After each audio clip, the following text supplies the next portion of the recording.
তৃণমূল প্রার্থী সুজাতা মণ্ডলের মোট সম্পদ কত জানেন? এমপি এমএলএ না হলেও বেড়েছে সম্পত্তি। ফের একবার শিরোনামে উঠে এলেন সুজাতা মণ্ডল। উপলক্ষ অবশ্যই 24-এর লোকসভা ভোট। চলতি বছরের লোকসভা ভোটের টিকিট পেয়েছেন তিনি। অবশ্য বিজেপির নয়, তৃণমূলের তরফে তাকে টিকিট দেওয়া হয়েছে। আর এবারেও তিনি বিষ্ণুপুর লোকসভা কেন্দ্র থেকে প্রার্থী করেছে তৃণমূল। অপরদিকে বিজেপির তরফে সৌমিত্র খাঁকে প্রার্থী করা হয়েছে, যিনি কিনা আবার সুজাতার প্রাক্তন স্বামী। তবে আজ আলোচনা হবে সুজাতার সম্পত্তি নিয়ে, যা শুনলে আপনি হয়তো চমকে যাবেন। ভোটের মুখে প্রকাশ্যে এলো সুজাতা মণ্ডলের আসল সম্পত্তির পরিমাণ। সৌমিত্র খায়ের সঙ্গে বিয়ে ভাঙলেও তাতে কি বিগত কিছু বছরে বেশ অনেকটাই বেড়েছে তার সম্পত্তির পরিমাণ।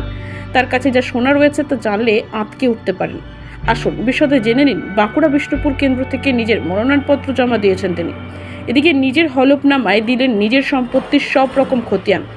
সুজাতা মণ্ডলের মোট সম্পত্তি। এই প্রার্থীর হলফনামা অনুসারে 2018-19 অর্থবর্ষে 1,90,000, 2019-20 1,16,000, 2020-21 1,33,000, 2021-22 1,00,000 4,65,000 এবং 2022-23 অর্থবর্ষে 4,63,000 টাকা উপার্জন করেছে সুজাতা।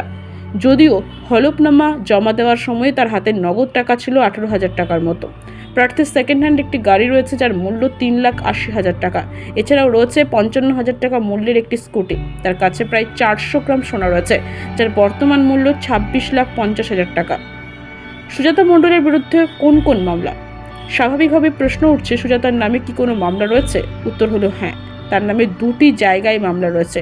প্রথমটি রয়েছে পুরুলিয়া জেলা আদালতের অধীনে, অন্যদিকে অপর মামলাটি দুর্গাপুর মহকুমা আদালতের অধীনে। হলফনামা অনুযায়ী সুজাতার নামে 4 লক্ষ টাকার একটি জীবন বীমা রয়েছে।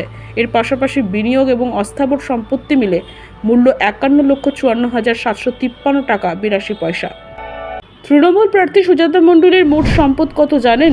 এমপি এমএলএ না হলেও বেড়েছে সম্পত্তি। ফের একবার শিরোনামে উঠে এলেন সুজাতা মণ্ডল। উপলক্ষ অবশ্যই 24-এর লোকসভা ভোট।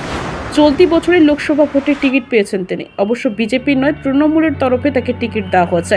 আর এবারেও তিনি বিষ্ণুপুর লোকসভা কেন্দ্র থেকে প্রার্থী করেছে তৃণমূল। অপরদিকে বিজেপির তরফে সৌমিত্র খাঁকে প্রার্থী করা হয়েছে, যিনি কিনা আবার সুজাতার প্রাক্তন স্বামী। তবে আজ আলোচনা হবে সুজাতার সম্পত্তি নিয়ে, যা শুনলে আপনি হয়তো চমকে যাবেন। ভোটের মুখে প্রকাশ্যে এলো সুজাতা মণ্ডলের আসল সম্পত্তির পরিমাণ। সৌমিত্র খায়ের সঙ্গে বিয়ে ভাঙলেও তাতে কি বিগত কিছু বছরে বেশ অনেকটাই বেড়েছে তার সম্পত্তির পরিমাণ। তার কাছে যা সোনা রয়েছে তা জানলে আঁতকে উঠতে পারেন। আসুন বিশদে জেনে নিন। বাঁকুড়া বিষ্ণুপুর কেন্দ্র থেকে নিজের মনোনয়নপত্র জমা দিয়েছেন তিনি। এদিকে নিজের হলফনামায় দিলেন নিজের সম্পত্তির সব রকম খতিয়ান। সুজাতা মণ্ডলের মোট সম্পত্তি। এই প্রার্থীর হলফনামা অনুসারে 2018-19 অর্থবর্ষে 1,90,000, 2019-20 1,16,000, 2020-21 1,33,000, 2021-22 1,00,000 4,65,000 এবং 2022-23 অর্থবর্ষে 4,63,000 টাকা উপার্জন করেছে সুজাতা। যদিও হলফনামা জমা দেওয়ার সময় তার হাতে নগদ টাকা ছিল 18,000 টাকার মতো। প্রার্থীর সেকেন্ড হ্যান্ড একটি গাড়ি রয়েছে, যার মূল্য 3,80,000 টাকা। এছাড়াও রয়েছে 55,000 টাকা মূল্যের একটি স্কুটি। তার কাছে প্রায় 400 গ্রাম সোনা রয়েছে, যার বর্তমান মূল্য 26,50,000 টাকা। সুজাতা মণ্ডলের বিরুদ্ধে কোন কোন মামলা? স্বাভাবিকভাবে প্রশ্ন উঠছে, সুজাতার নামে কি কোনো মামলা রয়েছে? উত্তর হলো হ্যাঁ, তার নামে দুটি জায়গায় মামলা রয়েছে। প্রথমটি রয়েছে পুরুলিয়া জেলা আদালতের অধীনে, অন্যদিকে অপর মামলাটি দুর্গাপুর মহকুমা আদালতের অধীনে। হলফনামা অনুযায়ী সুজাতার নামে 4 লক্ষ টাকার একটি জীবন বীমা রয়েছে। এর পাশাপাশি বিনিয়োগ এবং অস্থাবর সম্পত্তি মিলে মূল্য 51,54,753 টাকা 82 পয়সা।